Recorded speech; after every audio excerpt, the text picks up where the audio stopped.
Hello. L'histoire que vous allez entendre est choquante. Pourquoi je vous laisse écouter cette histoire? C'est pour parler aux jeunes filles et aux jeunes garçons. Aller à l'école, étudier, trouver un métier et travailler. Ne suivez pas l'argent facile, ne suivez pas les raccourcis. Alors on va écouter une dame et vous allez comprendre beaucoup dans cette histoire. Beaucoup de gens sont heureux, ils roulent des belles voitures, mais ils ont sacrifié. Ils ont sacrifié quoi? Ils ont sacrifié papa, ils ont sacrifié maman pour vivre dans le luxe où ils sont. Alors je vous laisse écouter cette histoire et partage ça autour de toi pour permettre à une fille de ne pas tomber dans le fétichisme. Parce que c'est un piège, ils vont te tromper. Et vos amis, les gens que vous appelez amis, c'est eux qui vous amènent dans ces loges. C'est eux qui vous mettent dans le piège. Écoutez ces témoignages et soyez bénis. Bonne soirée à vous. Bye. C'est bon, on peut poursuivre. Alors, déjà, commencez par nous dire comment est-ce que tout cela commence. D'accord. En tout cas, je suis issu d'une famille très pauvre.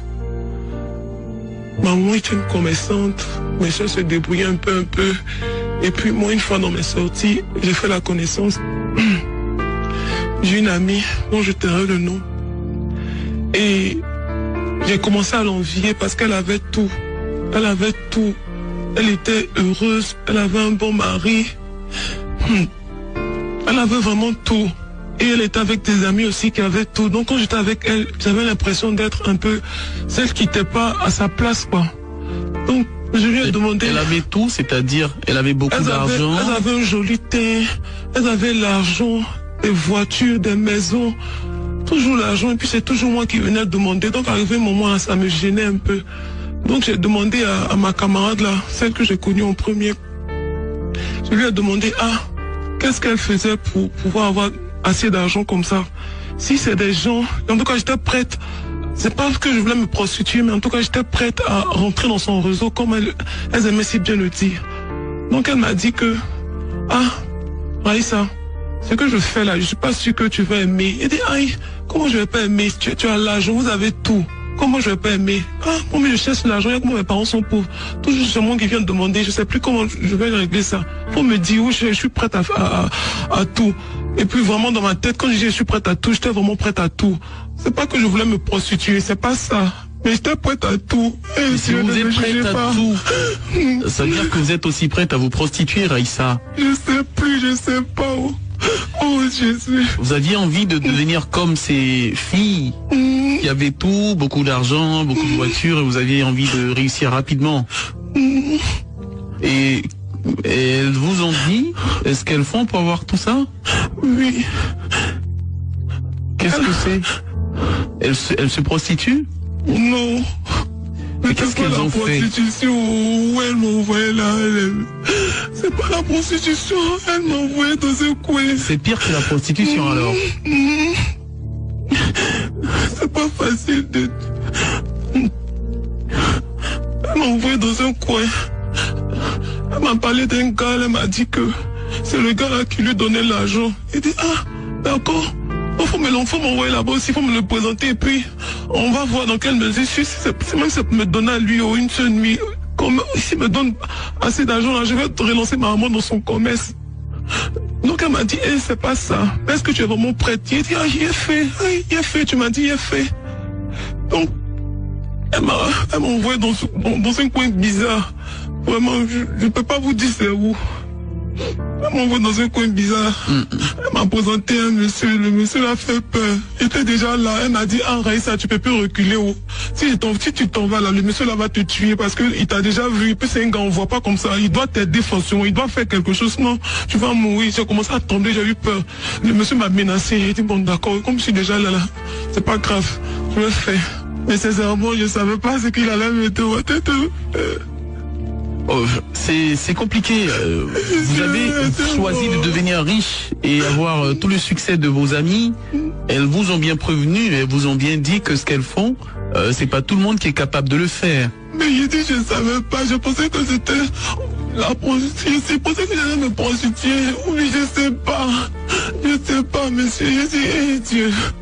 Et du coup, vous êtes en face d'une personne assez mystérieuse et vous n'avez pas le droit au recul, vous n'avez pas le droit de changer d'avis ni de partir. Et que s'est-il passé? C'est quel genre de personne en fait? Un homme riche qui avait des pouvoirs ou bien qui vous demandait, qui vous proposait quelque chose de très indécent? Que s'est-il passé, Raïssa? Dites-nous s'il vous plaît. C'est pas un homme riche.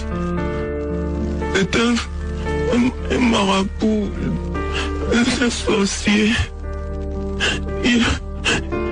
C'est un homme mystique en fait. Et puis, il m'a dit que... Il m'a rien dit au début, il m'a rien dit, ils m'ont blagué. Et puis il a fait sauter un miroir. Il dit, hey, ça c'est quoi? Il a commencé à trembler. Il a dit à mon ami là que si elle tombe comme ça, il va me lancer un son. Il dit bon pardon, je me suis calmé. Il a mis un miroir devant moi et puis il m'a dit que la première personne qui apparaîtra dans le miroir, de prendre le caillou à côté de moi et puis de casser le miroir. Il dit mon cas comment ça va? Il dit monsieur, casse le miroir là, qu'est-ce qui va arriver? Il dit la personne va mourir et puis je vais avoir l'argent. Alors, vous allez voir un mystique, un sorcier, comme vous le dites, qui vous propose de vous rendre riche, vous donner toute la gloire que vous recherchez à une vitesse que vous voulez, bien entendu. Il vous sort un miroir et vous devez lapider le miroir si une image apparaît. Mais vous ne savez pas, avant de lapider, quelle image apparaîtra. Ok. Maintenant on était là, il a fait ces trucs, il a jeté les trucs, il a appelé les esprits. Et puis, la personne qui est sortie dans le miroir, c'était ma maman. Wow. Jésus qui m'a envoyé là-bas. Dieu. Et qu'est-ce que vous faites à ce moment? Votre mère apparaît dans le miroir. Il dit que si je prends pas caillou là, c'est moi qui vais mourir à sa place. Et puis d'ici et là, il y a beaucoup d'argent, il y a avoir tout. Et puis personne ne va savoir que c'est moi qui ai fait ça. Donc, j'ai pris caillou là, il est cassé. Oh.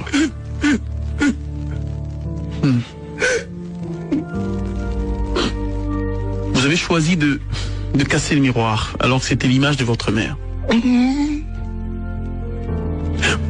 Et qu'est-ce qui s'est passé après? Il a dit on n'a qu'à partir. Il dit d'accord, on est parti. Maintenant après ma maman a commencé à tomber malade. Et puis, elle a commencé à avoir beaucoup d'argent. Les marabouts nous appelaient pour nous donner des mallettes. Il y avait beaucoup d'argent dedans. Moi je faisais semblant de soigner ma maman, mais il avait mal parce que je savais qu'elle n'allait pas rester. Puis, comme elle me demandait ce que je faisais, je disais que j'ai trouvé un petit poste quelque part là. Mais je ne le disais pas. Et puis je disais qu'il y a un monsieur qui aimait mon affaire, c'est lui qui me donnait l'argent. Et votre mère? Après, ma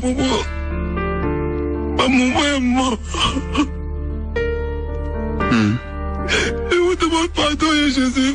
Aie pitié de moi. Votre mère est décédée. Et vous avez tout ce que vous voulez, tout ce que vous avez rêvé à voir. Vous n'êtes pas heureuse parce que vous avez ce... Et puis je suis malade actuellement parce qu'après, le marabout a commencé à me demander encore les choses. Mais tant que la mort de ma maman l'a pesé sur ma tête, là, était plus heureuse, je ne voulais plus faire. Donc je sais pas, je sais que c'est lui qui m'a donné une maladie là, parce que je suis malade depuis là, je ne guéris pas. Quand ils m'ont à l'hôpital, on dit c'est pas lui, après on dit fier, tu fouilles, après on dit je sais plus, je maigris. Tout l'argent que j'ai là, ça me sépare. Dieu. Qui est-ce que nous allons appeler ce soir Je me dis la vérité à ma grande sœur, parce que je sais que je vais mourir. Je me dis la vérité à ma grande sœur. En fait, vous voulez vous confesser auprès de votre grande sœur pour avoir la mémoire tranquille. Oui, pour pouvoir mourir en paix, parce que je sais qu'il n'est pas resté. Même si c'est pas le marabout, l'abbé Dieu, mais il va me punir. Ma maman qui se battait pour nous là, et Alors, vous avez compris, chers auditeurs, cette histoire.